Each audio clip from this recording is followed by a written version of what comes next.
Na, įrašymą pradedam. Ir ką, tada, ko gero, sveikinuosi oficialiai. Labą dieną visiems. Labai malonu, kad taip gausiai jungiatės į mūsų nuotolinį seminarą skirtą vertybių ugdymo ir aktyvaus dalyvavimo temai. Labai smagu matyti, kad seminaras yra aktualus ir svarbus, ir kartu labai smagu ir tai, kad na, jau yra kuo pasidalinti, yra gerų patirčių Erasmus projektuose ir įvairių žmonių, kurie seniai jau dirba su tomis temomis, kurie šiandieną su mumis sutiko pasidalinti tomis patirtimis ir įžvalgomis. Šiandieną seminare, na, kaip dalyviai, jūs dalyvaujate iš įvairių švietimo sektorių, taip pat iš sporto sektoriaus, tai na, jūs esate labai įvairūs, dėl to linkėtume šiandieną klausytis, žymėtis įdomias mintis ir vietas ir pagalvoti, kaip galite savo darbe pritaikyti tai, ką pasakos mūsų seminaro dalyviai. O dalyviai šiandien yra Nerijus Miginis, kuris yra edukologas ir mokymų vadovas, jau tikrai labai daug patirties turintis, dirbdamas ir jaunimo srityje, ir sporto srityje, galbūt daugiau apie save papasakos olimpinių vertybių ugdymo srityje ir na, šiuo metu dirbantis ir su mūsų švietimo mainų paramos fondu švietimo srityje. Taip pat šiandien dalyvauja Staselė Ryškienė iš Šiaulių rajono Kuršėnų Laurino Ivinskio gimnazijos, kuri yra projektų vadovė ir pasidalins savo patirtimi, na, kaip gali būti, kad Oi, aha, jūsų paprašysime išsijungti savo mikrofonus, jeigu galima, ačiū. Tai Staselė Ryškienė, kuri pasidalins apie tai, kaip mokinius padaryti projekto savininkais, projekto veiklų sumanytojais ir įgyvendintojais. Ir taip pat turime daktarę Sigitą Šilingaitę iš Lietuvos laisvosios rinkos instituto, kuri pristatys Laisvosios rinkos instituto parengtus įrankius, kuriuos tikrai kiekvienas iš jūsų galite naudoti ir labai smagu, kad Erasmus programa galėjo prisidėti prie šitų įrankių sukūrimo. Ir ji aptars temą, kur slypi jungtys su ekonomika ir etika. Taip. Ir mano užduotis šiandieną trumpai įvesti jūs į temą. Sekundėlę, aišku, reikia šiek tiek su technika bendrauti. Tai šiek tiek, norisi susivienodinti supratimus, kas tai yra ES vertybės ir kas tas aktyvus dalyvavimas, dėl ko mes apie visą tai kalbame ir apie ką tai yra. Tai ES vertybės, jeigu taip jau žiūrint biurokratiškai, tai kiekvienas iš jūsų teikdamas paraišką padeda tą varnelę, kad sutinkate laikytis ES vertybių. Bet kokios jos yra, norime įsitikinti, kad jūs irgi žinote. Tai yra pagarba žmogaus orumui, laisvė, demokratija, lygybė, teisinė valstybė ir pagarba žmogaus teisėms, įskaitant mažumoms priklausančių asmenų teisės. Ir ES tikslas ir yra skatinti taiką, savo vertybės ir savo tautų gerovę. Ir jeigu žiūrėtume, taip grinai papunkčiui, kuris punktas ar tikslas ar vertybės yra iškeltos aukščiau ES sutartyje, tai iš tiesų tas tikslas yra trečias punktas, tuo tarpu ES vertybės yra antras. Tai reiškia, kad vertybės yra toks kaip ir visako pagrindas ir pamatas, rodantis kryptį, link ko ES nori judėti ir kokiu būdu tą taiką ir gerovę nori pasiekti. Tai jeigu kalbame jau grinai apie Erasmus, Erasmus yra kaip vienas iš įrankių, žinoma, tas vertybės įgyvendinti praktiškai. Ir čia iliustracija pasirinkta iš fantastinio romano iliustracijos, tačiau ji padeda gal šiek tiek labiau suvokti tą vertybių svarbą mūsų įgyvendinamose veiklose. Tai jeigu projektas būtų tas disko pasaulis, kurį neša 4 drambliai, tai yra prioritetai, ant kurių paremta visa programa. Tai vertybės yra tas pamatas arba pagrindas, kaip šiuo atveju Vėžlys, kuris nurodo kryptį, kuria judama, ar ne, vardan ko visą tai daroma, dėl ko tai yra svarbu ir kur tai veda. Ir ta kryptis, ko gero, būtų demokratijos stiprinimas. Tai būtent dėl to ir yra tokia svarba vieta skirta vertybėms ES sutartyje ir būtent dėl to jūs esate prašomi įsipareigoti jų laikytis, o dalyviai, pasirašydami savo dotacijų sutartis, taip pat įsipareigoja laikytis ES vertybių. Ir žinoma, tai yra neatsiejama nuo tas vertybių laikymasis ir gyvendinimas realybėje, gyvenime yra neatsiejamas nuo aktyvaus dalyvavimo. Tai yra tos situacijos, kai esi išgirstamas tau svarbiose srityse, kai priimami sprendimai, kurie yra tiesiogiai su tavimi susiję. Ir kai reikia, esi įgalinamas, arba, pavyzdžiui, jūsų mokiniai, kai yra, ar kiti besimokantieji, kai yra įgalinami turėti tą savo balsą, jį išsakyti ir gebėti pateikti argumentus ir panašiai. Tai kai kalbam apie dalyvavimą, kalbam apie tradicinės formas, tai dalyvavimas rinkimuose, žinoma, balsavimas, kai esi renkamas, tačiau taip pat ir apie alternatyves formas. Tai yra tas visas likęs gyvenimas po rinkimų ir iki rinkimų. Tai yra artimiausia mūsų bendruomenė, mūsų ugdymo įstaiga, darbovietė, taip pat kur mes savanoriaujame, kokiose iniciatyvose dalyvaujame, kampanijose, ar dalyvavimo protestuose, peticijose. Visa tai yra įvairios aktyvaus dalyvavimo formos, netgi boikotavimas, žinoma, elektroninė erdvė, kuri yra neatsiejama mūsų gyvenimo dalis ir mūsų besimokančiųjų. Ir žinoma, Erasmus projektai taip pat yra ta plati erdvė, kuriuose yra labai svarbu išgirsti savo tikslinių grupių poreikius, bet ir savo poreikius išgirsti ir tais projektais atliepti.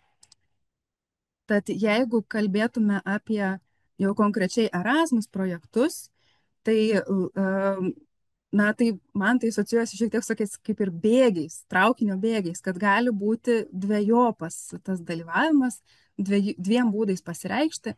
Tai gali pasireikšti kaip projekto tikslas arba tema, tai yra tos kompetencijos, kurios yra ugdomos projekte, kokios besimokančiųjų mobilumo temos yra pasirenkamos, taip pat K2 projektuose, kokie rezultatai yra sukūriami, kurie atliepia šitą temą. Tačiau taip pat ir kaip projekto įgyvendinimo principas. Kaip ir sakėm, ar ne, kur vienas iš pavyzdžių bus, kad kas yra projekto savininkas, tai yra kaip tikslinės grupės įsitraukia į projekto tikslų suformulavimą, kaip įsitraukia kuriant tuos projekto rezultatus, kaip įsitraukia kuriant savo mobilumo programas, į projekto vertinimą ir galiausiai kaip projekto rezultatus naudoja įstaigos veiklos, organizacijos veiklos tobulinimui. Ir dar vienas labai svarbus dalykas, kad projektų dalyviai yra programos ambasadoriai. Jie yra ir tų vertybių, kurioms programa atstovauja, taip pat ir šių vertybių ambasadoriai. Dėl to labai svarbu, kiek mūsų projektų dalyviai žino, kokios tos vertybės, jas suvokia ir kiek reflektuoja, ar ne, kiek jiems artimos tos vertybės, kaip jos kinta ir kaip tame kontekste kas jiems yra svarbiausia. Dėl to šiandieną ir turime tas įvairovę šitų mūsų kalbėtojų. Pirmasis pristatymas bus šiek tiek ir teorijos apimantis ir praktikos iš kitų sričių, tačiau vėliau Staselė Ryškienė kalbės apie mokinius kaip projekto veiklų sumanytojus, kaip ir minėjau, tas antrasis bėgis, ir daktarė Sigita Šilingaitė kaip apie tą pirmąjį bėgį, kai yra kuriami projekto rezultatai apie aktyvų dalyvavimą, pilietiškumą ir vertybės. Ir šis seminaras yra vienas iš 4, tai yra, kad Dar jūsų laukia dar 3 kiti seminarai skirti kitiems 4 prioritetams. Artimiausias jų yra Birželio 6 dieną, skirtas įtraukties ir įvairovės temai. Tad kviečiame prisijungti su puodeliu kavos per pietų pertrauką ir sudalyvauti ir šiame seminare. Nuorodą pateikiu ir visas skaidres ir taip pat jums atsiūsime po šio seminaro. Tad nuorodą jūs tikrai gausite tiesiogiai. Kviečiu Birželio 6 dalyvauti kolegės seminare apie įtrauktį ir įvairovę. Na ir keli priminimai ir nuorodos. Tai, kaip minėjau, mūsų tinklalapyje rasite įvairios medžiagos skirtos ir renginių, ir nuorodų skirtų visiems 4 prioritetams. Čia yra nuoroda, kuri yra apie aktyvaus dalyvavimo ir vertybių prioritetą. Taip pat yra parengti kolegų kitose agentūrose leidiniai. Jeigu taip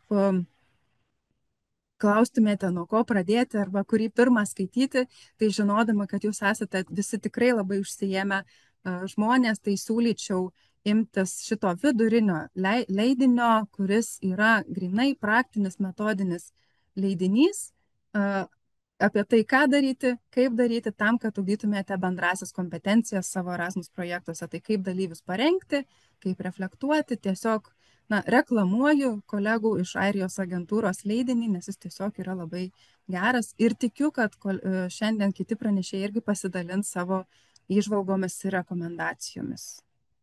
Ir dar porą prašymų ir priminimų, tai kad kompetencijos yra įgyjamos ne tik savaime, bet jos svarbiausia yra apie jas reflektuoti, aptarti.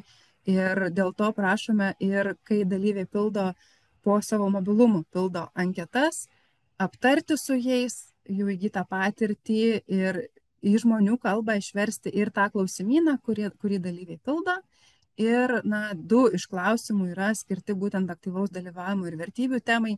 Galbūt jie skamba truputėlį keistai, tačiau juose ir yra klausima apie tai, kiek žmogus yra nusiteikęs dalyvauti savo vietos bendruomenės gyvenime ir rinkimuose ir ar sužinojo daugiau apie ES, vertybės ir kiek jas ketina taikyti savo gyvenime.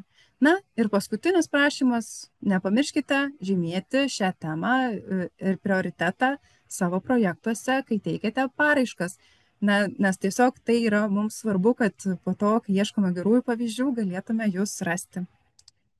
Tai ačiū. Ir tada perduodu žodį Nerijui Miginiui, mokymų vadovui ir edukologui. Ačiū, Rasa, labai. Tuo aš dar pasitikslinsiu, pasižiūrėsiu, ar gerai mano ekranas pasidalinamas, ar gerai matot mano skaidres. Taip, Rasa linktelė Taip, gerai galvą. matau. Super. Tai laba diena visiems, labai malonu, kad esu pakviestas pasidalinti savo patirtimi vertybių ugdymo srityje. Tai pats kaip mokymų vadovas, dirbantis su jaunais žmonėmis, su suaugusiais, su mokytojais, socialiniais darbuotojais jau 20 metų darbuojuosi.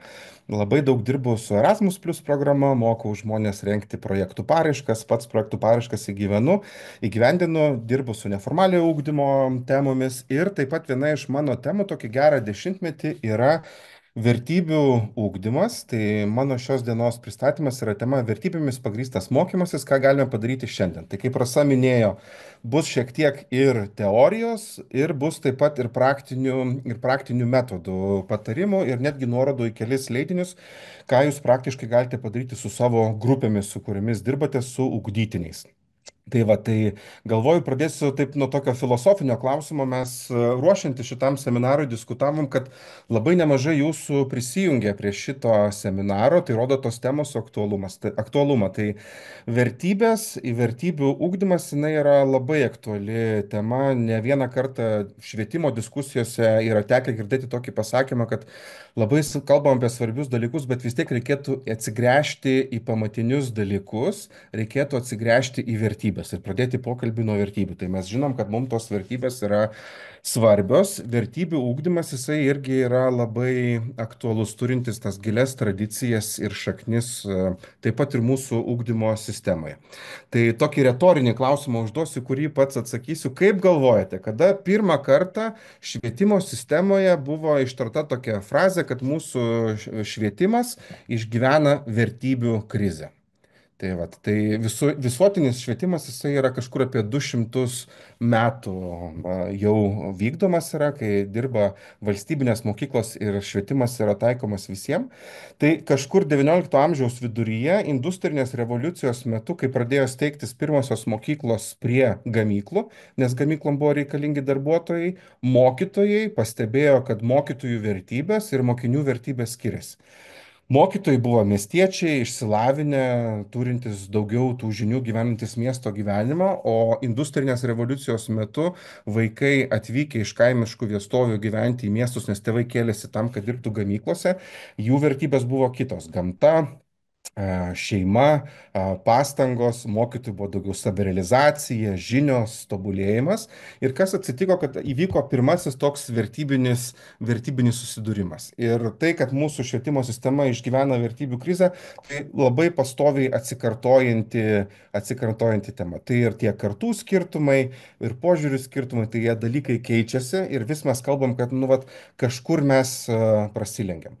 Dar dažnai pasigirsta frazė, kad nu, vat, kažkaip tas šiuolaikinis jaunas žmogus, šiuolaikinis ugdytinis, jisai yra be vertybių. Turi jie vertybės ir dažnai labai tokias jie tvirtas vertybės turi. Dažnai mes paauglius galim pavadinti tokie, paauglystė yra donkichotiškas amžius. Paaugliai tai su vėjo malūnais kovojantis, principingi jauni žmonės. Kai tu jų paklausi, ko tu nori būti užaugęs, jie pasakys, noriu būti motina Teresė ir gelbėti pasaulį. Ką nori veikti gyvenime? Nu, turbūt noriu būti ten tiktokeris, influenceris, turiu labai didelių ir ambicingų tikslų. Tai dažnai jų dar gyvenimas būna sparnų neaplaužęs ir tos vertybės ir principai jie yra labai stiprus. O jeigu dar toliau istorijai pasižiūrėtumėm, tai tas pats Aristotelis yra graikų filosofas rašęs, kad šita karta yra paskutinė, nes vaikai negerbė savo tėvų. Jiem nesvarbios tradicijos, jiem nesvarbus papročiai. Nu, tai per maištavimą labai dažnai mes ir suvokiam save, tai irgi labai neatsiejama raidos ir tobulėjimo fazė yra. Tai šiek tiek apie mane patį ir mano darbą su vertybių ūkdymu. Tai 10 metį dirbu su olimpinių vertybių ūkdymo programa. Šią programą yra parengęs Tarptautinis olimpinis komitetas, ta įstaiga, kuri organizuoja Tarptautinės olimpinės žaidynės. Ir Lietuvoje šią programą įgyvendina Lietuvos Tautinis olimpinis komitetas. Ir aš tos programos rėmose rengiu mokymų vadovus. Tarptautiniam olimpiniam komitetui užsienio specialistus mokome. Netgi atidėjau nuotrauką, pačiam yra tekę vykti dirbti į Saudo Arabiją 2019 metais, darbuotis su mokyklų inspektoriais atsakingais už kūno kultūrą ir fizinį. Tai mokiau, kaip dirbti su šita tema, kaip kalbėtis apie olimpinės vertybės, naudojant fizinio aktyvumo metodus. Tai kaip integruoti fizinį aktyvumą į švietėjišką veiklą. Dirbam daug su tuo, kaip į skirtingas pamokas taip pat įtraukti vertybinį ugdymą ir taip pat fizinį aktyvumą. Tai 3 pagrindinės vertybės yra draugystė, pagarba ir tobulėjimas. Tokios labai universalios vertybės, kur netgi ir ES vertybėse atsispindi. Ta pati pagarba yra įvardinama kaip vertybė, tobulėjimas, tai siekimas būti geriausia versija savęs tobulėti ir mokytis, nu ir draugystė irgi yra apie bendradarbiavimą labai dažnai. Tai man pačiam, dirbant Saudo Arabijoje, kur buvo didelė nuostaba, prieina prie mūsų vienas dalyvis, kuris yra mula. Nu, mūsų atitikmuo būtų klebonas. Ir sako man ir kolegai, sako, vyrai, ačiū labai, kad mes ugdytojų tarpe galim pasikalbėti tokiom svarbiom islamui vertybėm, kaip pagarba, draugystė ir tobulėjimas. Nu, sako, mes žinai krikščionis, mums irgi atrodo, kad tos vertybės yra labai, labai svarbios. Tai tam tikri pamatiniai dalykai. Tai jau čia perinam prie tos mano teorinės šiek tiek dalies apie tą vertybių ugdymą. Tai vertybės, tai mato tą žmogaus figūrėlę, taip dažnai norisi pažiūrėti, kad vertybės kažkur jos pas mus slypi viduriniai kūno dalyje pilve. Jeigu matai, kad kažkas vyksta Ir tai, kas vyksta, tau patinka, toks teigiamas, geras jausmas. Gali būti, kad kažkokia drugelį pilvė skauda. Arba jeigu matai, kad vyksta kažkas labai nesažiningų ir neteisingų ir tu su to nesutinki, tai žiūrėk, kad tau kažkiek tą pilvą pradeda ir viduj toks sukimasis, kažkoks nemalonus jausmas atsiranda. Tai mūsų kūnas veikia tokiu principu, kad vat, pirmiausiai išsiskiria iš smegenų emocijos, kurios vat, įvardina, kad kažkas mums tinka arba netitinka. Tai vat, duodamas tam tikras signalas, išsiaiškinti, vat, ar atitinka tie dalykai mano vertybėms. Jaučiu, kad kūnas siunčia man kažkokius signalus, tada pradedu galvoti, o kas čia dabar vyksta ir atsiskleidžia mano požiūriai arba mano nuostatos. Tai vat, kokiais principais aš vadovaujuosi, koks mano yra teisybės supratimas, kas man yra svarbu.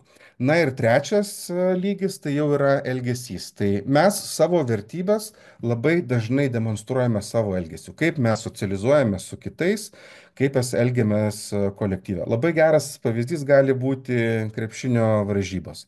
Žaidžiame mes krepšinį, mūsų komanda, varžovų komanda, teisėjas sušvilpia pražangą, kad prieš mane prasižengė kitas žaidėjas, bet aš žinau, kad aš neprasižengiau, kaip ir man naudinga yra, nes mūsų kamuolys, tai aš vat, prisipažinsiu ar neprisipažinsiu. Jeigu prisipažinsiu, vadinasi, mano vertybės yra teisybė. Aš vat, vadovaujuosi šitą teisybę, o jeigu nesakysiu, važiuok, man čia gal ir geriau mūsų komandai, tai yra tas vat, vadinamas patogus gyvenimas kaip tokia vertybė. Tai vat, mano elgesys demonstruoja, kas man iš tikrųjų yra svarbiau. Ir gali būti, kad vat, tokiam žaidimui pamatai, kad patogus gyvenimas, kažkokia nauda man yra svarbesnė už teisybės principą. Tai vat, todėl mes ugdome ir ugdom jaunus žmonės tam, kad jie būtų sąmoningesni apie savo vertybės, suprastų savo požiūrį, savo nuostatas ir taip pat stebėtų savo elgesį. Labai su vertybėm, ką svarbu paminėti, kad tai dažnai yra labai deklaratyvus dalykas. Nu, mes žinom, kokios tos yra teisingos vertybės, ką man čia reikėtų pasakyti. Vat, dažnai paklausus paauglio, kokios tau dvi vertybės yra svarbiausios, jis pasakys, man tai svarbiausia, žinokit, šeima ir laisvė. Nu ir tada labai prasideda daug juoko, nes aš taip galvoju, turiu aš du vaikus, kurie eina į mokyklą ir mano laisvė labai yra riboto mokslo metų kalendoriumi, atostogaujam tada, kada vaikam nevyksta pamokas arba per atostogas. Tai šeima yra labai daug apie pasiaukojimą, apie atsidavimą, apie tarnystę ir tada laisvės gali būti, kad tu kitokių būdų turi. Tai dažnai kas yra su vertybėm, kad jos tarpusavyje gal viena su kita ir tam tikras įtampas kelia, nors tas deklaratyvus atsakymas jisai gali būti teisingas. Tai tam, kad mes kaip ugdytojai galėtumėm padėti jauniems žmonėms atrasti savo vertybės, mums labai yra svarbu būti patiems sąmoningiam apie savo vertybės. Tai kokios mano vertybės, principai, nuostatos yra ir kaip aš elgiuosi. Ir nenuoseklumas, tą, ką aš deklaruoju ir taip, kaip aš elgiuosi, jis labai dažnai ugdytiniu yra pamatomas. Nu, tai va toks komiškas pavyzdys. Mokytojas sako, mokiniai rūkimas kenkia ir tuo metu užsigesina savo cigaretę. Tai taip, mes deklaruojam, kad rūkimas kenkia, bet mano elgesys to savaime neparodo.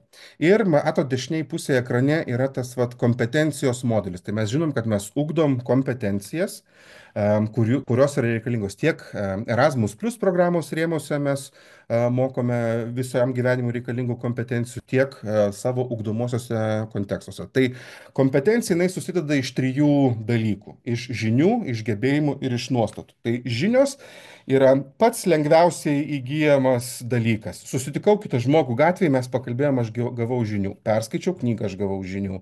Pasižiūrėjau YouTube video, aš sužinojau. Gebėjimas tai yra mano vat, praktiniai sugebėjimai kažką daryti. Nu, vat, kalti inkilą. Pabandžiau 3 kartus, sukaliau inkiliuką, pakabinau ir aš jau žiūrėk, gebu sukalti inkilą. Pjauti, kalti, dažyti, pakabinti, gręžti skylę. Tai va turiu tam tikrą gebėjimą. Sunkiausiai ugdoma dalis tai yra nuostatos ir požiūriai. Nesu sutikęs ne vieno žmogaus, kuris ryte pabudęs sakytų, nu va šiandien pabandysiu pasimokyti požiūrį. Arba pakeisiu kažkokį savo požiūrį. Dažnai požiūriai ir nuostatos jie keičiasi tada, kai įvyksta tam tikras iššūkis, patiriama tam tikra krizė. Nu, pavyzdžiui, Sustreikavo mano sveikata, nu tai suprantu, kad kažkaip ta sveikata pasidarė labai svarbi. O iki tol ten 35 metus esu jaunas, sveikas ir man ta sveikata atrodo nesvarbi.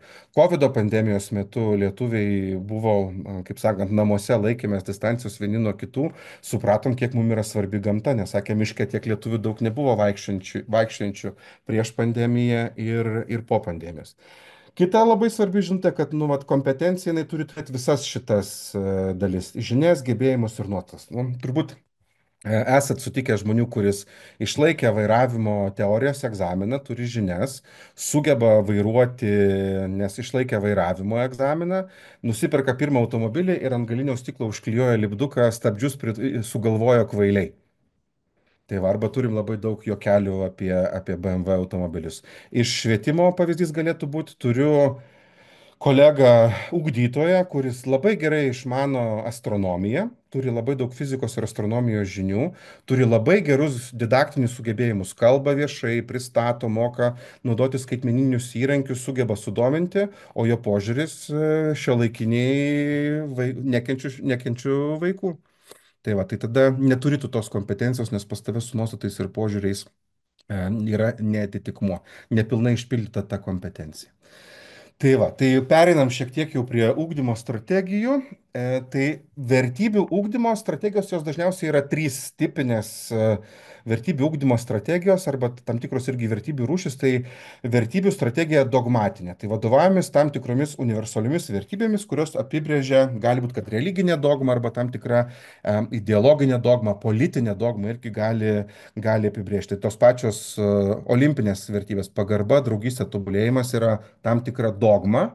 Europos vertybės - pagarba, laisvė, demokratija, lygybė, teisinė valstybė, žmogaus teisės - jos irgi yra tam tikra dogma. Ką labai svarbu pabrėžti su dogma, kad tai yra tam tikra vertybių visuma. Tai vat, man teko pačiam vesti mokymus apie projektų paraiškų rengimą, sakau, vat, padeda tą varnelę ir sutinkat su vertybėm. Ir klausė viena dalyvė, sako, aš galiu, sako, vat, sutikti tik tai su dalimtų vertybių. Ne, negali, nes tai yra tam tikra principų visuma. Tai dogmatinė vertybių ūkdymo sistema, jinai yra atėjusi iš tikėjimo, iš bažnyčios, yra tam tikros nekvestionuojamos, labai universalios vertybės. Ir jeigu mūsų visuomenė tom vertybėm vadovautųsi ir gyventų, mes gyventumėm labai sėkmingą ir gerą gyvenimą. Indoktrinacija. Antras strategija yra, kai ugdytojas perduoda jam arba sistemai svarbes vertybės. Nu, vat aš, pavyzdžiui, kaip tėvas auginu du sūnus ir man labai svarbu, kad mano vaikai užaugtų gerai žmonėmis, džentelmenais. Ir kaip aš jiems sakau, džentelmenas yra toks žmogus, šalia kurio kiti gerai jaučiasi. Jisai pasisveikina, atsisveikina, moka palaikyti pokalbį ir bendrauti, moka atsiprašyti ir moka elgtis prie stalo. Nu, tai va taip aš savo 7-mečiui vaikui aiškinu, kas tas yra džentelmenas, žmogus, šalia kurio yra gera būti. Tai aš indoktrinuoju, aš perduodu tam tikrus dalykus. Tai vat mokytojai, jie irgi pasirenka, kokias vertybės perduoti. Ir aš taip pat tikrai pamenu, studijų metais labai gerą paskaitą turėjau apie šeimininius dalykus, kai dėstytojai dalinasi tais vat principais, kas jiem yra svarbu. Na ir turim tą postmodernistinį požiūrį į vertybių ūkdymą, tai yra pasirenku savo patrauklias ir gražias vertybės. Ir čia, kur prieš tai sakiau tą mokytojos pavyzdį, o gal aš galiu pasimti dalį vertybių, tai vad dalį vertybių mes ir norim susirinkti. Tai dabartinis tas žmogus, jisai žiūri, kas jam čia yra patogu, ko jam noris ir kaip jas noris. Ir jisai susirenka dalykus. Nu, pavyzdžiui, esu krikščionis, lankausi sekmadienį, bet tuo pačiu užsiimu budistinę religinę praktiką, jogą užsiminėjau, nes tai man padeda kūnui, padeda susikaupti, yra tam tikra meditacija. Tai vat kažkas iš budizmo, kažkas iš tikėjimo, kažkas iš kapitalistinio gyvenimo, kaip pavyzdžiui automobilis automatinė pavarų dėžė ar atostogos Turkijoje, kur, nu, vat, man norisi tų dalykų ir tai yra svarbu. Tai vat. Ir ketvirtas toks irgi svarbus konceptas, kurį noriu kvestionuoti. Labai dažnai ugdyme mes vadovaujamės tabula rasa konceptu arba baltas lapas. Vaikas gimsta baltų lapų ir gyvenimas, mokytojas arba tėvai tą baltą lapą jie paima ir užpildo. Tai nors mano įsitikinimu, kad dažnai vaikai irgi tam tikrus principus ir įsitikinimus būna jau atsinešę su savimi ir tam tikrus dalykus jau jie demonstruoja. Aš savo vaikuose matau, kad kai kurių dalykų nesu pasakojęs arba kalbėjęs, o jiem tai jau yra svarbu. Tai va, tai čia jums norisi pateikti tam tikrą algoritmą, kaip dirbti su vertybių ugdymo tema. Tai kaip mes įsivardinam poreikį dirbti tam tikrą temą, kaip kūrėm užsiemimo planą. Tai žinot, kad tikriausiai dažnai programoje yra tam tikri dalykai įrašyti, arba man kaip ugdytojui atrodo, kad vat, svarbu pasikalbėti su ugdytojais taip, tai kas jiem yra svarbu. Ir gali būti, kad jaunuolių arba ugdytinių arba grupės elgesys demonstruoja tam tikrą trūkumą, kažko vat, mums trūksta. Tai vat, dažnai, kai man tenka dirbti su ugdytojų grupėm, tai man labai su pagarba norisi dirbti, nes kažkaip, kai dirbi 20 žmonių komandai, vieni kitus išgirsti yra labai sunku. Kalbam vieni per kitus, labai stipriai išreikštos lyderystės kompetencijos yra, bet vat, nebūtinai ta vat, pagarba viens kitam per tai yra išreiškiama, kai reikia vienas per kitą. Tada mes pasirenkam metodą arba veiklą, kas labai svarbu, tai du dalykai. Tai yra iššūkis užduotyje. Tai vat, turi priversti susimastyti, reikia kažką padaryti fiziškai arba aktyviai, arba ištraukia mane iš įprastos, iš komforto zonos ir labai svarbu tą metodų įvairovę turėti. Na ir tada turim tą trečią blinelį labai svarbu, aptariam kartu su ugdytiniais per vertybių principą, išsigryninam tos dalykus, kas yra svarbu. Tai vat, per refleksiją pas mus padidėja tam tikras sąmoningumas. Tai poreikis atsiranda iš grupės dažnai arba manęs kaip ugdytojo ir po to reflektuojam. Čia va tokį turim trumpą sąrašiuką metodų, kokiais metodais mes galime ugdyti tas vertybės, dar kelis po to pavyzdžius pristatysiu. Tai istorijų pasakojimas ir patarlės pamokymai. Tai čia tradiciškai labai esate daug girdėję iš tėvų, iš močiučių. Aš labai savo prisimenu gerą močiutės posakį, sako, nerijau su grožiu negyvensi. Nu tai sako, antrą pusę rinkis ne tik tai dėl išvaizdos, bet kad ir sugyventi galima būtų. Supažindinimas su vertybėmis ir jų paaiškinimas. Tai pasižiūrėti, kokios tos vertybės yra, jas atskleisti, jas pristatyti.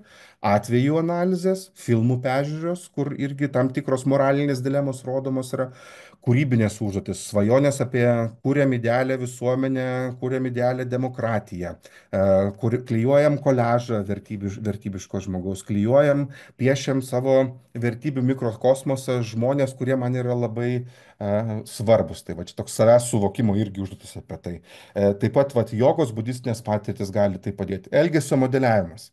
Jeigu tu pasielgsi taip ir taip, kas gali įvykti. Čia ypatingai dirbant su paaugliais, jiems svarbu labai pamodeliuoti elgesį ir iš to ateinančias pasakojimas, kad jie tą vat, loginį mąstymą patirtų. Ir patirtinis mokymasis, arba tos vat, fiziškai aktyvios užduotis, kurios man patinka ir refleksija.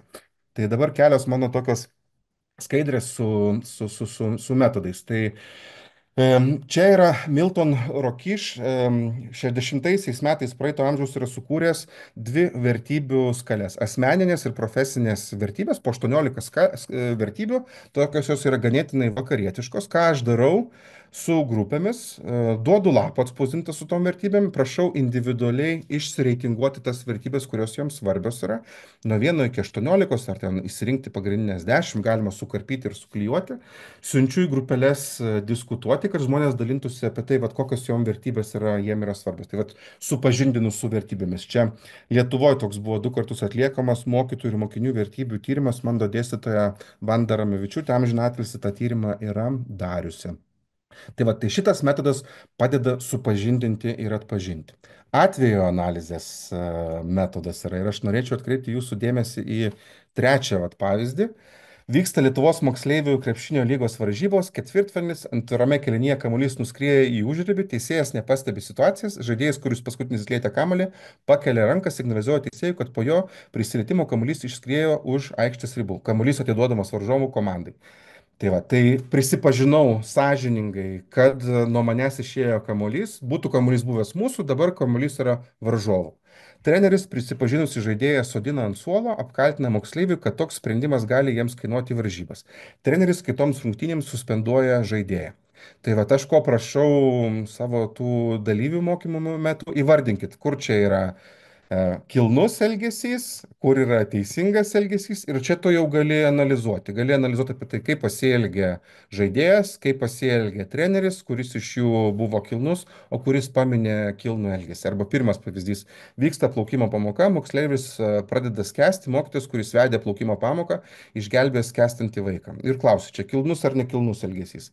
Nekilnus elgesys čia yra pareiga, mokytojo yra pareiga užtikrinti saugumą. Labai geras elgesys. mes taip turėtumėm pasielgti. Jeigu moksleivį išgelbėtų kitas moksleivis, tada jisai pasielgtų kilniai. Ir vat leidi diskutuoti, modeliuoti ir suprasti tam tikrus aspektus ugdytiniam. Nu ir va čia turim neformaliojo ugdymo įvairias aktyves užduotis, kur reikia bendradarbiauti grupėje. Tos grupės formavimo, komandos formavimo užduotis, kurių tikrai esate matę ir išbandę nei vieną.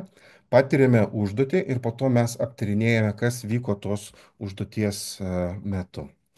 Nu vat, ir keliaujam po truputuką link mano skaidrių pabaigos. Tai vat tokie praktiniai patarimai apie refleksiją ir refleksijos eigą. Tai kai aš pats studijavau edukologiją, su dėstytoju diskutavom, kad nu, vat, dažnai tiesiog patyrimas, jis irgi gali duoti tam tikras pamokas. Vat kažkas įvyko, kažką pabandėm, bet jeigu mes neaptarsim, nežinom, kada pats tas išmokimas įvyks, kada mes išmokimus įsivardinsim. Gali būti, kad iš karto kažką suvoksim, gali būti, kad man po savaitės ateis, gali būti, kad man po kelių metų kažkaip susijungs tie dalykai ir suprasim, aha, tai va tai, kas vyko tų užduočių metu, čia buvo apie kažkokią vat vertybių raišką. Tai va, tai tokie pagrindiniai, aš netgi toks gal net patarimai praktiniai būtų, kokie tie baziniai refleksijos klausimai ir refleksijos eiga. Tai man tokia va, patinka asociacija, kad refleksija jinai kaip upė, kuri prasideda kalnuose iš kažkokio šaltinio, ištirpstančio sniego ir jinai po to platėja, didėja, kitos upės įplaukia. Tai tokia va bazinė struktūra. Tai emocijos, kaip jaučiuosi po užduoties. Kodėl klausim apie emocijas? Nes emocijos jos dažniausiai geriausias kokybės indikatorius yra. Ir kaip savo pranešime pradžioje sakiau, nu, vat, jeigu man kažkas netinka, kažkas netitiko mano vertybėm, nuostatom ir požiūriais, ir čia vat, per šitą klausimą man kaip ugdytojui tai gali pasireikšti. 10 žmonių sako, mes jaučiamės labai gerai, grupė 3 sako, ne, man nėra gerai. Ir tada aš galiu klausti, o tai kas įvyko, kad tu prastai jautiesi, kad tu patyrei neigiamas emocijas? Nes teigiamas emocijas mes dažniausiai patiriam iš to, kad mūsų tam tikri poreikiai yra atliepiami. Nu, vat, aš norėjau būti išgirstas užduoties metu, mane išgirdo. Jeigu manęs neišgirdo, aš jaučiuosi blogai. Ir tada aš įvardinu, vat, aš turėjau tą pačią idėją, kaip mes atliksim užduotį, bet manęs neklausė. Aš 3 kartus pakartojau, tada Petras surėkė garsiau ir mes lygiai padarėm taip, kaip norėjom padaryti. Aš jaučiuosi, kad manęs grupė negirdi. Ir jau čia mes tada galim kalbėti apie pagarbą su jumis. Kaip sekėsi vykdyti užduotį, su kokiais iššūkiais susidūrė. Tai dažnai tos užduotys jos yra kompleksinės. Reikia kažkur kelti virvę, perduoti kėdę, paliesti lapuką. Labai daug to techninio aptarimo noris. Apie emocijas žmonėm kalbėti sunku, nes mes esam neįpratę. Apie procesus techninį atlikimą labai paprasta. Tai dažnai va tą dalį netgi stabdyti ir trumpinti reikia, nes pasakos jie ten, kaip jiems sekėsi liesti lapukus. Nu ir tada tarpusavio sąveika, kaip mums sekėsi bendradarbiauti. Ir čia nuomonės gali išsiskirti. Kiek mes buvome efektyvūs, kaip mes bendradarbiavom, kokių strategijų ėmėmės. Ir tada mūsų jau tada klausimas yra užsiėmimo tema, kaip sekėsi priimti sprendimus, kas ėmėsi lyderio vaidmens. Tai va, jeigu kalbam apie sprendimų priėmimus, tai jau čia pas mus su demokratiniais dalykais, su susitarimais susiję. Lyderio vaidmuo irgi yra apie tai, va, kiek mes užtikrinam teisės lygiai dalyvauti vienas kitam, arba kiek mes duodam laisvės pasireikšti. Ir čia labai irgi su tom, vat, kur baigėsi mano laisvė ir kur prasideda kito žmogaus laisvė. Pluralizmas, nuomonių įvairovė, mūsų nuomonės gali susikirsti, bet ką labai svarbu paminėti, kad nu, mano laisvė baigėsi ten, kur prasideda kito žmogaus laisvė. Mes galim turėti skirtingas nuomonės, bet tos nuomonės, nu, neturim savo nuomonės užmesti kitam arba nužeminti nuomonės. Ir paskutiniai 2 punktai, kur man atrodo labai yra svarbus, kalbant apie ugdymą, tai išvadų pasidarimas, tai yra tam tikros rekomendacijos. Ir aš, kai pats vedu refleksiją savo ugdomosiuose procesuose, labai dažnai nukreipiu į realų gyvenimą. Tai kas klasėje padėtų efektyviau priimti sprendimus? Nu, vat, jeigu apie pas mus sprendimų priimimą. Tai vat, ką mes galim padaryti klasėje geriau? Ką reikia daryti, kad daugiau klasiokų galėtų imtis lyderio vaidmens? Tai vat, ką mes turim, kokias sąlygas sukurti, kad visi galėtumėm lygiaverčiai dalyvauti? Galima klausti apie tai, o kaip yra priimami sprendimai jūsų šeimoje, kaip yra priimami sprendimai visuomenėje. Ir tada jau jie diskutuojasi ir dalinasi. Ir paskutinė dalis, ir čia dažnai tokie mokytojų spąstai yra ugdytojai, mes dažnai tą apibendrinimą supainiojam su refleksija. Refleksija čia yra, kai 85% laiko kalba mano grupė, mano dalyviai, o vedantysis užduoda klausimus ir pasitikslina, o apibendrinimas yra, kai aš pabaigoje pasakau, tai kas dabar čia įvyko, kokie tikslai buvo ir gal turiu kažkokių ten vat įžvalgų ir pasidalimų. Tikslai, išmokimai įvardinami ir jeigu dar noriu pabaigoje, aš kaip mokytojas arba ugdytojas galiu pasidalinti savo įžvalgomis, patarlėmis, rekomendacijomis. Ir keliaujam į mano pačią paskutinę skaidrę.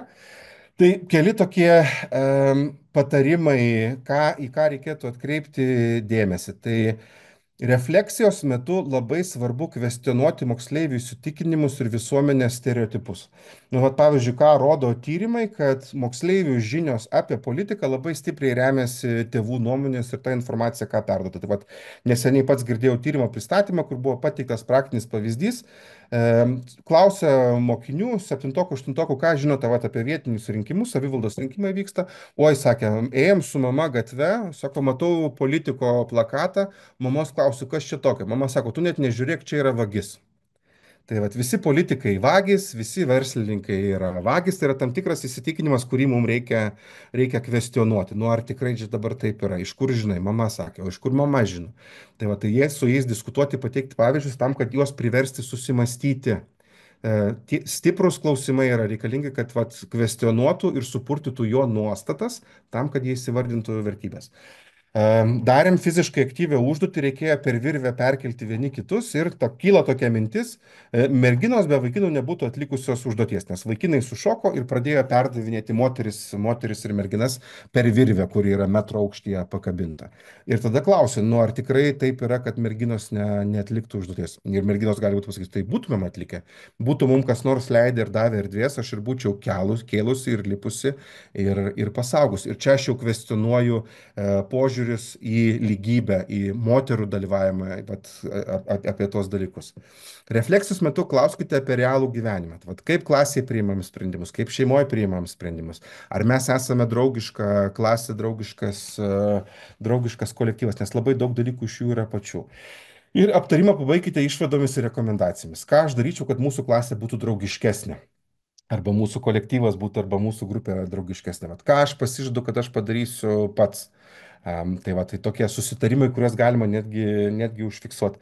Nes tada kas atsitinka, kad tai nelieka tik tai užduotis ir pasikalbėjimas, bet mes dar ir pakalbam praktiškai, o kaip mes realiam gyvenime galime būti demokratiškesni, draugiškesni, įtraukesni ir kokiais mes principais norime vadovautis.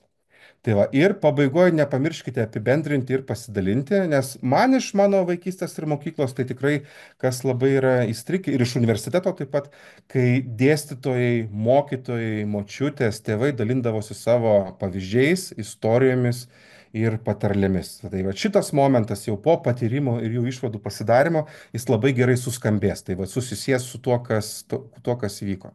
Čia labai apie krepšinio treniravimą gerą podcastą klausiausi pastaruoju metu. Sakė, kuo skiriasi lietuviškas krepšinio treniravimas nuo amerikietiško. Lietuvoje žaidžia krepšinį ir tada treniruotės pabaigoje treneris susako dalykus. Amerikoje vaikai pažaidžia 10 minučių, sustoja, tada reflektuoja, po to dar 10 minučių žaidžia ir vėl reflektuoja. Kai tau sako dalykus, tu gali pasirinkti klausyti arba neklausyti. Nu, vat, kaip mes, kaip suaugę, sakom ugdytiniui, arba kaip ugdytojai grupiai, žmonės renkasi, klauso arba nevaklauso, arba išgirsta tai, kas jiems yra aktualu. O kai jie kalbasi patys ir reflektuoja, jie negali nesiklausyti, nes tada tu negalėsi atsakyti ir sureaguoti. Tai vat 10 minučių pažaidėm, tada reflektuojam, jie patys kalbasi ir tada jie turi girdėti kitus, nes jeigu jie negirdės kitų, jie negalės atsakyti ir pasisakyti. Tai vat reflektuokit, patarkit, liepkit kokį filmą pasižiūrėti po to, jeigu kažkam yra įdomu, gal kažkokią gerą knygą pasiskaityti, nes tikrai labai daug yra turinio apie vertybės. Tai va, mano pristatymas yra baigtas. Rasa, ar turime laiko skaidrėm? Mhm. Tai ačiū Nerijui. Galėtumėm porai klausimų, dar tikrai laiko yra. Jeigu kažkas turite, galite dabar pamastyti ir užduoti. Tik tai dar norėjau ką pasakyti, kad Nerijus yra pasidalinęs ir kaip čia naudingomis nuorodomis į leidinius, tai mes jums irgi tas nuorodas persiusime, nes Nerijus yra ir bendraautorius, ir pats naudojasi kai kurių kitų autorių knygomis, tai mes irgi pasidalinsim. Tai ar būtų klausimų dar iš tų, kurie dabar išklausėte šitą pranešimą? Nes jeigu ne, aš gal tada jau iš karto perduočiau žodį Staselei Ryškieniai iš Kuršėnų Lauryno Vinskio gimnazijos ir ji pasidalins jau ta, kaip čia pasakyti, ta kita dalimi, o kaipgi iš tiesų ir pasiekti, kad projekto dalyviai taptų projekto savininkais. Tai ačiū Staseliai ir perduodu žodį jums. Dėkoju. Ar girdisi gerai? Taip, viską puikiai girdim, matom. Tai dėkoju dar kartą už pasitikėjimą ir kvietimą pasidalinti patirtimi, nes esu tikra, kad visi mes panašiai puoselėjam vertybės ir skatinam mokinius aktyviai dalyvauti procesuose, nes tai yra tiesiog visų Erasmus projektų esmė. Kita vertus, su vyresnių klasių, ypač gimnazijų mokiniais, kitaip turbūt ir neįmanoma, nes jie nori ir gali patys prisidėti prie projekto įgyvendinimo, na, o su mažesniais tai tiesiog galima paskatinti juos pasimokyti iš vyresnių, dirbti kartu, pasisemti įkvėpimo ir naudotis vyresnių pagalbą. Pritarsiu Nerijui, kad mokiniai turi vertybės ir reikia jomis tik remtis. Ir papildysiu, kad yra daugybė puikių metodų, kaip jas mokyti, bet nėra geresnio kaip praktinis jų taikymas. Tu gali deklaruoti, kad esi tolerantiškas kitai kultūrai, bet kai tu ryte pabundi naujoje kultūroje, pabundi šeimoje, kuri tave priėmė, visos deklaracijos išnyksta ir tu tiesiog gyveni jomis. Tai yra pats svarbiausias principas, manau, ir pati didžiausia vertybė, kurią projektai mums dovanoja. Šiandien remsiuosi projekto gyvenimo meistriškumo mokomės su bendraamžiais patirtimi. Žinoma, kurdami projekto paraišką vis dėlto pirmiausia atsižvelgiame į gimnazijos strateginius tikslus. Buvome išsiskyrę dvi gimnazijos silpnybės, tai yra mokinių gyvenimo planavimo įgūdžių stoką ir silpną mokyklos tinklaveiklą, ypač su užsienio partneriais. Tad pagal jas išsikėlėme uždavinius ir kartu akcentuodami mums visiems labai aktualias vertybės, planavome visą kitą projekto veiklą. Čia noriu pabrėžti, kad projekto paraiškoje dar nebuvome numatę kažkokiu tai konkrečių veiklų išskyrus mobilumus. Visa kita veiklos planavimo dalis, konkrečios iniciatyvos, konkretūs, sakykime, susitikimai ar kažkokie renginiai buvo palikti projekto darbo grupiai. Tai yra tam jau kitam etapui, kai atrinkome dalyvius ir subūrėme projekto komandą. Ir vykdant dalyvių atranką, tiesiog nuo pat pradžių mes stengiamės, kad tai būtų visa gimnazijos bendruomenė įtraukianti veikla, kad visi turėtų galimybę. Buvo pakviesti užpildyti dalyvių atranką, kurioje buvo du pagrindiniai klausimai. Tai yra pasidalyti argumentais, kodėl būtent tu turėtum dalyvauti šiame projekte. Ir buvom aptarę, kad noriu, labai noriu, netinka. Ir antrasis buvo, kad kokiamis veiklomis tu gali prisidėti prie projekto įgyvendinimo. Tiesiog per konkrečius praktinius argumentus, kodėl tu galėtum tapti puikiu komandos nariu arba dalimi ir kaip, kokios savo iniciatyvomis tu prisidėsi. Tai buvo, sakau, turbūt pagrindas ir didžiausia stiprybė, kuri paskui nulėmė mūsų projekto sėkmę. Ir žinoma, kaip ir visuose Erasmus projektuose, į tas pagrindinės mobilumo veiklas dalyvių skaičius yra limituotas. Tiesiog kiek yra lėšų, bet yra labai svarbu, kad apskritai visa gimnazija žinotų, visa bendruomenė ugdymo įstaigų žinotų, kad vyksta tas projektas ir kad justų. Mes nuo pat pradžių stengiamės sukurti tokią nuotaiką, kad visi galėtų prisidėti.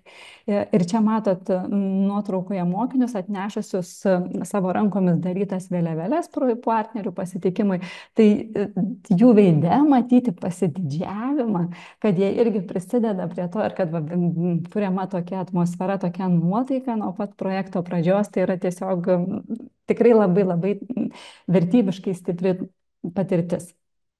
Ir kaip jau ir minėjom, kad mokiniai turi vertybės ir tiesiog reikia mums jais pasitikėti ir perduoti. Jeigu tu daliniesi atsakomybę, tai tu gauni atgal atsakomybę. Jeigu tu daliniesi pasitikėjimu, tai lygiai taip pat yra pasitikima ir jumis. Kai mokiniai siūlė savo idėjas, tai tiesiog buvo gražu skaityti jų paraiškas ir motivacijas, kad, sakykime, aš šoku liaudinių šokių ratelį ir aš galėsiu prisidėti pamokydamas kitus arba organizuodamas kažkokias veiklas. Turbūt pamiršau pasakyti, kad mūsų projektas nebuvo vien tik tai, sakykime, mokinių mainai su mokiniais iš Portugalijos, tai buvo ir mokytojų, bet kadangi kalbam labiau apie mokinius kaip veiklų iniciatorius, tai aš būtent akcentuosiu šitą dalį. Tai mes turėjom tokią didžiulę sėkmę, kad ir mes galėjom išvykti į kitą įstaigą ir priimti juos. Toks buvo abipusis projekto veiklų užtikrinimas. Tai visos tos veiklos, kur čia dabar matysit, aš kelias jas pristatysiu, tai buvo absoliučiai mokinių iniciatyvos parodytos ir jie savo tokiu indėliu tiesiog didžiuodamiesi prisidėjo ne tik tai prie tas vertybės, kurias mes toleravome, bet kurias išsikėlėme, paraiškoje ar akcentavome projekto, sakykime, pristatymuose, bet ir tiesiog kultūros ir tradicijų puoselėjimas, tas pilietiškumas, tas susitelkimas bendruomenės ir pasididžiavimas savo veiklomis jausmas irgi prisidėjo labai prie sėkmės. Atsiprašau, turbūt jau čia dabar peršokau, tai sugrįšiu atgal, nes nenoriu praleisti labai svarbių veiklų. Nebuvome numatę konferencijų iš tiesų netgi. Ir gavosi visiškai natūraliai, kad mokiniai patys pasiūlė kažkaip kitaip pristatyti, kadangi nėra labai lengva apie viską kalbėti, tai iš jų iniciatyvų, kad vienas pasisiūlė pristatyti mokyklą, kiti kažkokius tai savo programas dalyvavome ir mes gavome tokias dvi puikias konferencijas, vieną, kaip čia matote, Portugalijoje, o kitą jau mūsų mokyklai, kai jie atvyko, kadangi jau žinojom, kad mokiniai tikrai gali ir turim puikius pavyzdžius jau kalbėjusių, tai pavadinom Jaunimas kalba ir jie patys rinkosi temas, apie kurias nori kalbėti. Tai čia buvo, nors projektas mūsų yra apie gyvenimo įgūdžių stiprinimą, tinklaveiką, bet buvo ir aplinkosaugos, ir DOFės programos pristatymų. Tiesiog suteikė mokiniam žodį ir paskui patys didžiavomės, kaip jie tą tarpkultūriškumą ir tą vertybių tokį puoselėjimą, tolerancijos, ypač aktyvaus demokratinio dalyvavimo, visas tas temas jie sudėjo savo pranešimus ir be abejo, kaip matot paveikslėlėje, nuotraukose pakvietėm kiek įmanoma daugiau jau tada mokyklos bendruomenės, ne tuos 15 išvykusių mokinių, 16, bet kiek tik įmanoma, kuo daugiau, kad galėtų klausytis. Ir vienas vaikinukas netgi pasiūlė pristatyti hip-hopo kultūrą, nes jis yra narys stipraus hip-hopo klubo gretimame mieste ir visus įtraukė į užsiėmimą, tai nuo liaudinių šokių iki hip-hopo kultūros buvo tokių labai daug gražių. Ir aišku, savaime, kai tu esi to dalimi, tu tiesiog nenori įsitrauki, nors kad ir būtumai nusiteikęs priešiškai, bet tu keiti tas nuostatas, matydamas, kiek daug mokinių tiesiog tuo gyvena, džiaugiasi ir galų gale to pačio vaikinuko, kuris prasistinėjo, entuziazmas žavi. Na ir aišku, tos iniciatyvos ir laisvės suteikimas veikti, šokti, kur jie nori, kaip mato čia, netgi lauke ar oro uoste, tai tiesiog buvo tokia nuostabi patirtis juos stebėti. Ir kai likdavo laiko kažką tai vakarais, tai vėlgi viskas buvo jaunimo rankose. Čia turbūt atpažįstat, vyksta mafijos žaidimas. Ir tiesiog tu suburk 50 mokinių, priversk juos jame dalyvauti. Jeigu jie patys to nenorės, jeigu nematys gražaus pavyzdžio, tai tikrai ir neturėsim. Ir projekto sklaida ir vertinimas taip pat buvo perduotas į mokinių rankas, jie patys susikūrė savo Instagram kanalą. Ir kaip jau vat minėjo Nelijus apie tą refleksijos 85%, tai mūsų gimnazijoje labai yra stipriai puoselėjama refleksijos kultūra. Tai mes pasiėmėm tokį būdą, kad tiesiog kiekvienos dienos mainų ypač metu vakare rašysim, reflektuosim, kadangi ne visi galėjom susiburti, kadangi mokiniai gyveno šeimose, tai subėgti kažkur į vieną vietą ir pasidalinti neišeidavo, tai tiesiog, kai grįžti vakare į namus ir rašai, nebuvo jokios kontrolės, ką reikia rašyti, ko nereikia, tai čia matysit pa visokiausius mokinių gražius atsiliepimus. Ir mes tęsėme ir kai paskui mačiau matot angliškai dėl to, kad rašėme jau nebe savo, o tiesiog visiems ir partneriam norėdami savo atsiliepimais pasidalinti. Ir turim bendrą erdvę, kurioje turim sudėję visus atsiliepimus, tai jeigu yra norinčių, galėsit nusiskenuoti kodą, jeigu spėjot ir apsilankyti, arba aš pasidalinsiu nuorodą. Ir dar noriu labai trumpai minutę atkreipti dėmesį į konferenciją, kurioje aš dalyvavau prieš kelias savaitės irgi Erasmus programoje apie vertybių puoselėjimą. Tai ten tiek pagrindinį pranešimą skaitęs Vokietijos švietimo mainų tarnybos vadovas, tiek uždarimo pranešimą skaičiusi mokinė, abu pasidalino tą pačią mintim, kad kiekvienam mokiniui turi būti suteikta galimybė patirti tarptautinius mainus, atsiprašau, nes tai nėra, ir tai yra geriausias būdas vertybių ugdymo puoselėjimui. Ir kad vertybių puoselėjimas turi būti ne savaime suprantamas, o tikslingas, kad tai įgūdis, kurį privalome lavinti.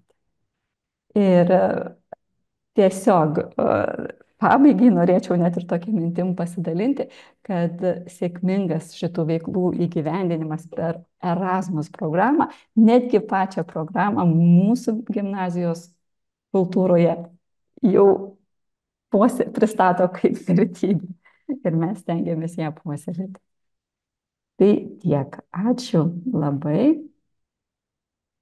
Ačiū Staseliai. Na, iš tiesų, tas, kaip čia pasakyti, vertybių ugdymas ir aktyvaus dalyvavimo ugdymas, tai yra toks tam tikrų kompetencijų rinkinys, kuris ugdomas patiriant ir reflektuojant tą savo patyrimą. Tai yra labai smagu matyti, kad Erasmus projektai gali būti pasitelkiami kaip įrankis patirti ir būtent tas pozityves patirtis patirti, nes tai įkvepia pasitikėti savimi ir toliau ir kitose srityse. Ir dar norėjau užduoti vieną klausimą, nes besiregistruodami seminaro dalyviai jį uždavė, jau jūs tikrai iš dalies jį atsakėte.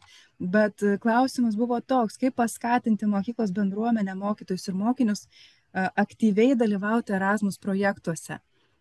Tai čia jo greičiausiai labai gerai ir siejasi su ta mano paskutinė mintim, kad kai pati programa tampa vertybė, kai tarptautiniai projektai tampa vertybė ir kai į juos žiūrim iš teigiamos patirties ir dalyjamės mokinių patirtimi, kartais galbūt ten ir kažkokiais tais neigiamais dalykais, bet kai apie tai kalbame ir vertiname įgytą patirtį, aš manau, kad tikrai paskatinam kuo daugiau žmonių dalyvauti.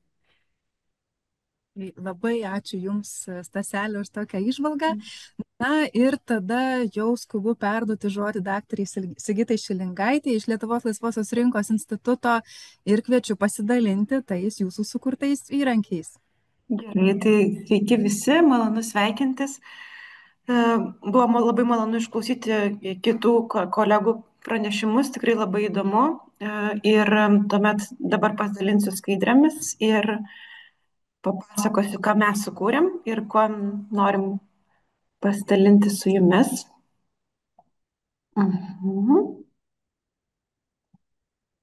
Taip, tik pasitikrinu, ar matot? Viską gerai matom. Taip. Viskas gerai, tvarkoj. Tai aš esu Sigita ir darbuojuosi Lietuvos laisvosios rinkos institute. Esu švietimo programų vadovė, bet taip pat esu ir mokytoja. 11 metus šiuo metu baigiu darbuotis mokykloje. Tai tikrai labai puikiai suprantu kontekstus, tą tokį praktiškumo norą, kad kaip čia pasakyti, tos savokos, apie kurias mes kalbam, ar ne, atsakomybė, pilietiškumas, laisvė, vertybės, jos yra viena vertus labai filosofiškos ir labai abstrakčios. Ir kita vertus mes kaip mokytojai, tikrai mokytojai, edukatoriai, švietėjai, norim turėti tų tokių priemonių, labai konkrečių įrankių, kaip kalbėti apie šitas savokas, kaip jas įveiklinti, kaip jas įtraukti į tą mūsų kasdienybę ir paskatinti mokinius veikti, mąstyti ir reflektuoti. Man atrodo, Nerijus užsiminė labai gerai apie refleksiją, ar ne, kad labai svarbus tie refleksiniai klausimai, kaip tai susijęs su mano patirtimi. Tai noriu papasakoti jums trumpai tada, kaip mes bandom įveiklinti tą pilietiškumo savoką ir kaip norim padėti nešti tą žinutę, ar ne, kad pilietiškumas prasideda nuo laisvės ir atsakomybės už save pirmiausia, tada už savo bendruomenę ir taip pat nuo mūsų apskritai veikimo, kaip mes veikiam, ar ne. Ir galvojant, kaip kalbėti apie tai su mokiniais, išsigryninom tokios labai keletą svarbių punktų, kad labai svarbu apie tai kalbėti per patyrimą, per kažkokias praktinės situacijas, tai, kas būtų jiem atpažįstama, suprantama, ne teoriškai pasakojama iš šalies, tačiau kažkaip jų kalba, per jų situacijas, jiems atpažįstamus dalykus. Pradėti nuo savęs, ar ne, kad tai irgi yra mano veiksmas, mano tas pirmas žingsnis, kalbant apie pilietiškumą ir apskritai apie visų vertybių puoselėjimą. Ir taip pat būti laisvam, ne tik laisvam, bet ir atsakingam. Šitas momentas irgi yra labai svarbus, kalbėti tiek apie laisvę, bet tačiau ir apie atsakomybę, kaip einančios koja kojon greta šitas savokas ir apskritai gvildenant šitas pilietiškumo temas,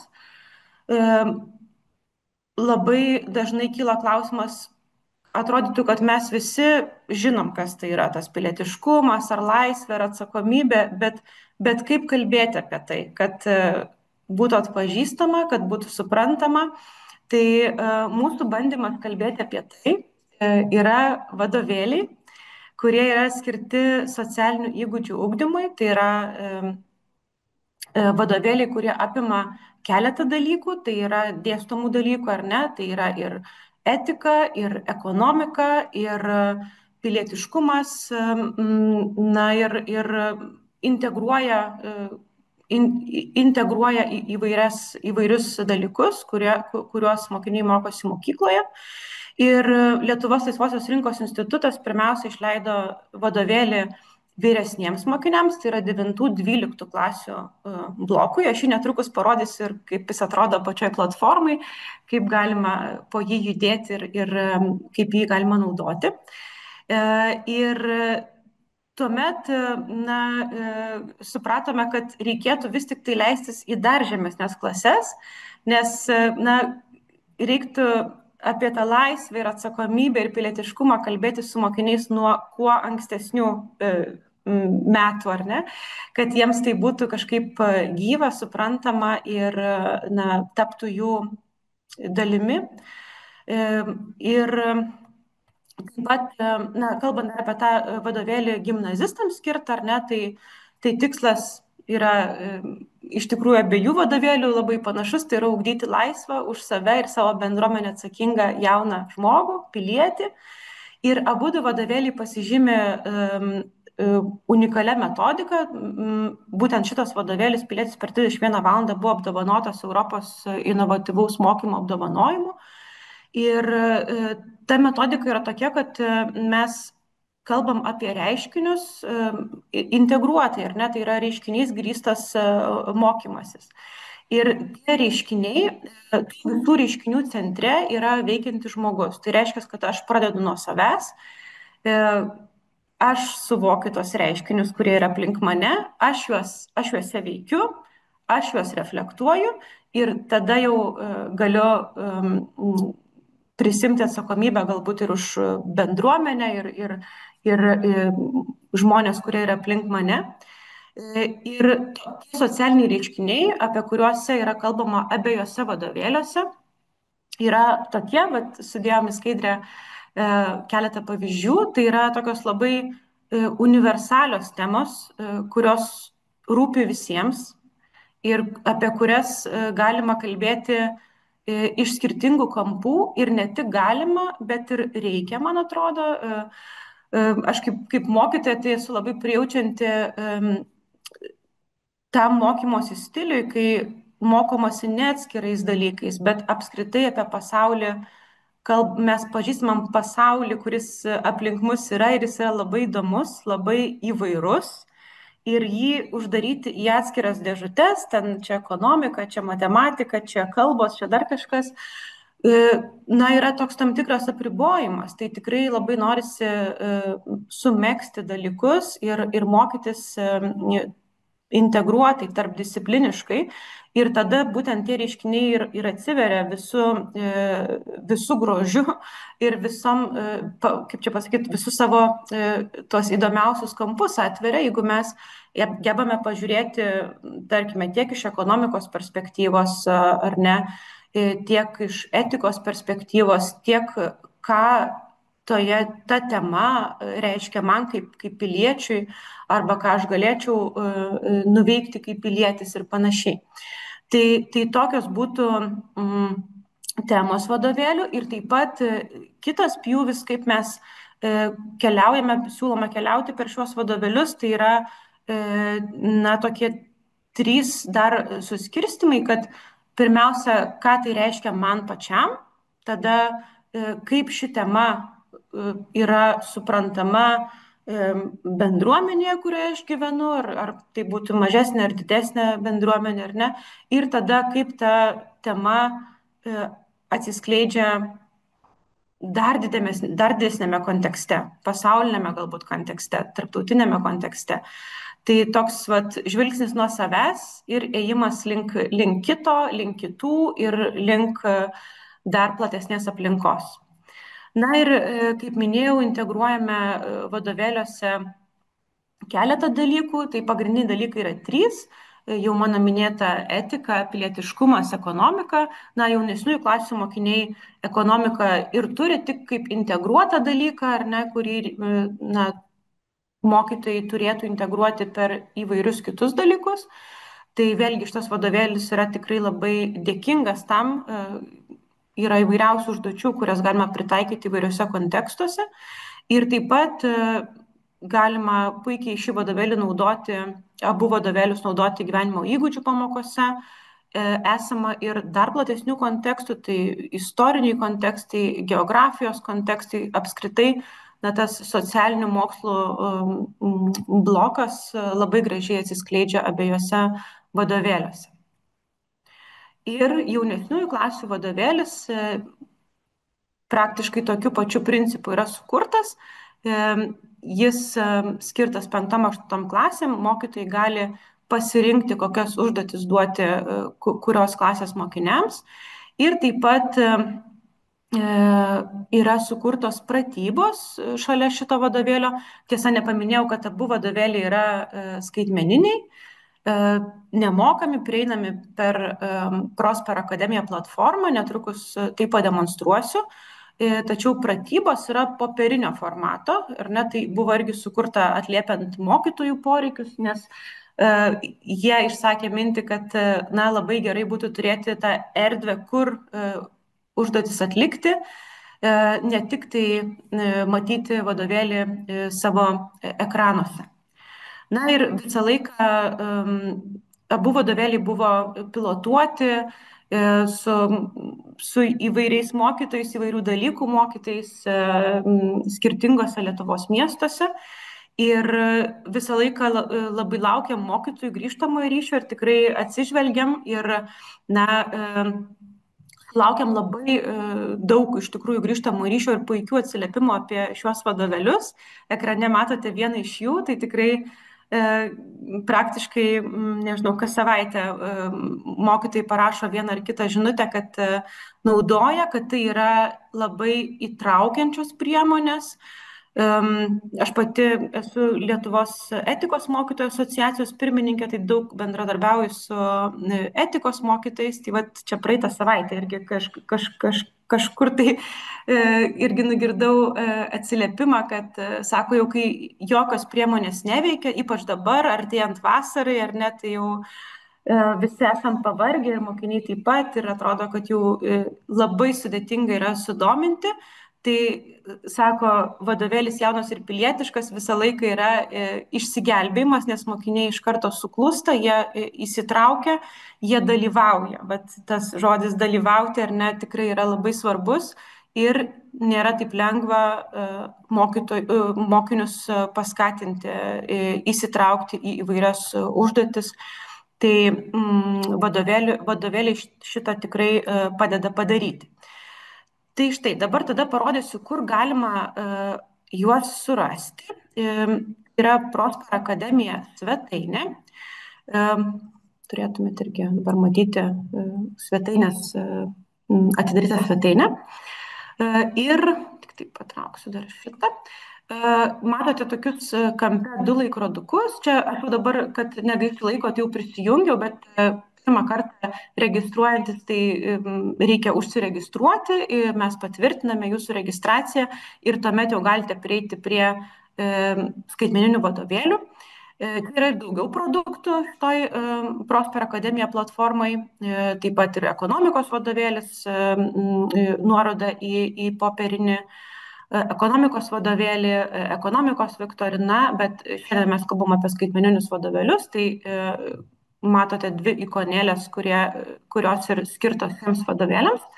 Ir paspaudus prisijungti, atsidaro vienas iš vadovėlių. Jeigu noriu patekti į kitą vadovėlį, tai dabar matome 5-8 klasių vadovėlį. Jeigu noriu patekti į 9-12 klasių vadovėlį, tuomet reikia eiti į kitą laikroduką ir atsidaro 9-12 klasių vadovėlis. Matot, labai panašaus tokio principo tos temos yra principų temos sudėliotos. Tik tai vyresniųjų klasių vadovėliai yra daugiau temų. Matote, kad dauguma temų yra klausimo forma. Tas irgi yra labai svarbu, kad iš karto mokinius sudominti, įtraukti, netgi tokios mažos detalės, jos daug kalbančios ir daug pasakančios. Tai dabar gal dar trumpai noriu kokią nors temą įvesti, tai grįžtame į 5-8 klasių vadovėlį. Na ir tarkime, paimkime temą gyvenimas realus ar virtualus ir paspaudus ant jos atsidaro tokie segmentai. Ir tuomet kiekviena tema prasideda infografiku. Vėlgi, dirbant su mokiniais, turbūt daugelis iš jūsų dirba su mokiniais, tai nereikia to ir sakyti, kad šiuolaikiniam mokiniam labai svarbi ta vizualinė dalis ir tas toks, nežinau, schematizavimas kartais arba kažkokios informacijos iš karto sustruktūravimas. Infografikai tam yra ir skirti, kiekviena tema turi savo infografiką, kad nuo jo atsispirti, tai jau yra susisteminta medžiaga ir tuomet ją apžvelgus galima judėti toliau. O galbūt mokytojai ir liks tik tai ties infografikų ir, nežinau, gal rašys rašinį šią temą, o gal diskutuos, o gal dar kokias nors užduotis prijungs. Tačiau čia irgi siūlome įvairiausių temų. Nuo šito segmento atsidaro 2 dalis, tai viena iš jų skirta mokytojui, kita mokiniui, tai čia mano kairėje pusėje yra mokytojo dalis, tai jinai, jeigu nenorime jos rodyti, norime rodyti tik tai mokinio dalį, tarkim, išmanioji lentoji klasėje, tai paspaudžius mygtuką rodyti, lieka tik tai mokinio dalis ir tuomet jau galim atlikti užduotis. Tai visos temos turi filmukus, mokiniai tikrai labai jos mėgsta, tai yra irgi įtrauku. aš pati su savo mokiniais irgi pilotavau šitą vadovėlį, tai jie netgi, netgi nepriema tai kaip vadovėlio šitos priemonės ir šiuo atveju aš tai laikau komplimentu, nes tai yra kažkaip nestandartiška, jiems toks netipiškas vadovėlio formatas. Ir labai mėgsta žiūrėti iš tos filmukus, juose veikia tie patys veikėjai per visas temas ir jiems atitinka kažkokios situacijos, kurios mokiniams, ar tai būtų 5 ar 8, yra atpažįstamos, suprantamos ir per tą paprastą situaciją yra paaiškinamos visai sudėtingos temos, įtraukiant ir kažkokį ekonominį aspektą, ir etinį kažkokį moralinę dilemą ar pasirinkimą, ir pilietiškumo klausimą. Tai vat yra tokie filmukai, tada yra trumpi tekstukai, kažkokia faktinė informacija pateikta įvairiomis diagramomis ar kitais formatais. Tuomet yra daug vėl vizualinės medžiagos, vietos diskusijai, yra paaiškinamos savokos, jeigu užeisim ant savokų, kurios yra paryškintos, tai matysime iš karto trumpą savokos paaiškinimą, kas irgi yra mokiniams labai svarbu. Ir taip pat galima atlikti įvairius testus, vėlgi yra skatinama diskutuoti, galima naudoti tik tai galbūt jūs naudosit tik vieną paveiksliuką, gal visus naudosit, čia yra labai daug laisvės ir mokytojų pasirinkti, nes vis tiek kiekvienas mokytojas geriausiai žino, kas yra naudinga ir svarbu jo mokiniams ir kaip geriausiai paskatinti, kas geriausiai paskatintų juos įsitraukti į diskusijas. Tai štai, ir dar gal pabaigsiu to, kad kiekvienos temos pabaigoje yra įsivertinimas, tai yra refleksinė dalis.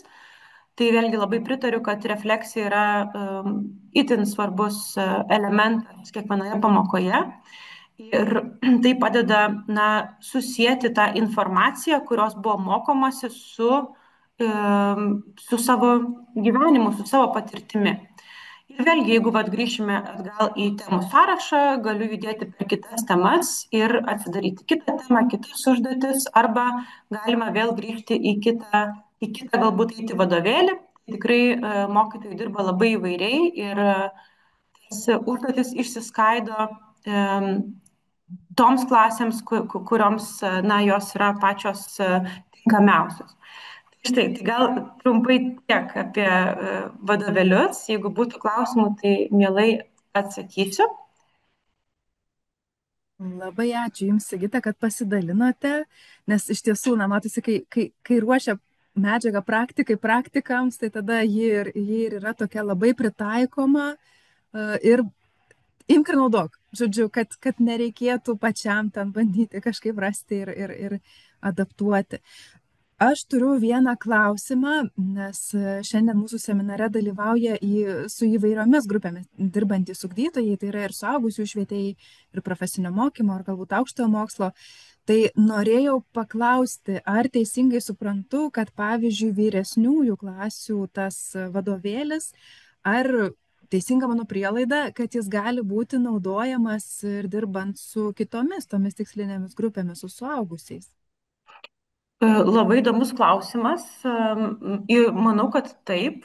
Manau, kad tikrai taip, nes šitos temos, apie ką mes šiandien kalbam, tos tokios labai abstrakčios savokos, jos yra universalios visiems. Ir tada, nežinau, vizualinė, pavyzdžiui, medžiaga, kuri padėtų atsispirti diskusijai, ar ne, pradėti diskusiją, pralaužti ledus. Tai kas man yra tas pilietiškumas?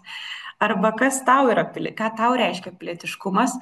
Tai man atrodo, kad tos užduotis labai paskatintų, arba, pavyzdžiui, filmukas trumpas, ar ne, kuris irgi tarsi išprovokuotų diskusiją.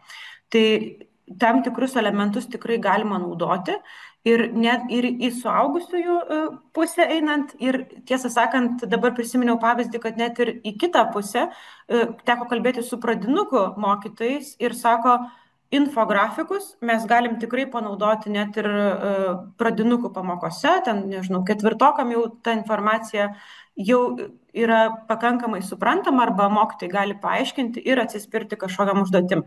Tai sakyčiau, kad tikrai galima tiek į mažesniųjų pusę, tiek į vyresniųjų pusę naudoti tas užduotis labai įvairiai. Aha. Labai Jums ačiū, kad pasidalinote, kad pristatėte. Na ir tada klausčiau jau kitų dalyvių, ar turite klausimų šiandienos mūsų pašnekovams. Galbūt norite kažką pasitikslinti, kažką dar pasitarti dėl savo situacijos, tai galite tą daryti. Kol kas raštu klausimų nebematau daugiau užduotų. Kelkite ranką, jeigu norėtumėte užduoti klausimą. Nes jeigu ne, aš čia tempiu laiką šiek tiek, jeigu dar kažkas nori suformuluoti, bet jeigu klausimų nėra, tai aš tada labai dėkoju šiandien už tai, kad jūs taip gausiai susirinkote.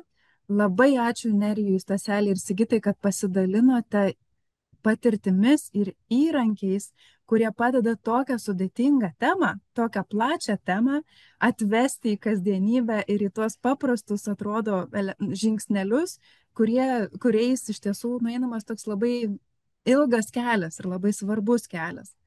Tai ačiū Jums visiems, ačiū tiems, kas klausėte, ačiū tiem, kas dalinotės ir, na ką, iki susitikimų kituose mūsų nuotoliniuose seminaruose.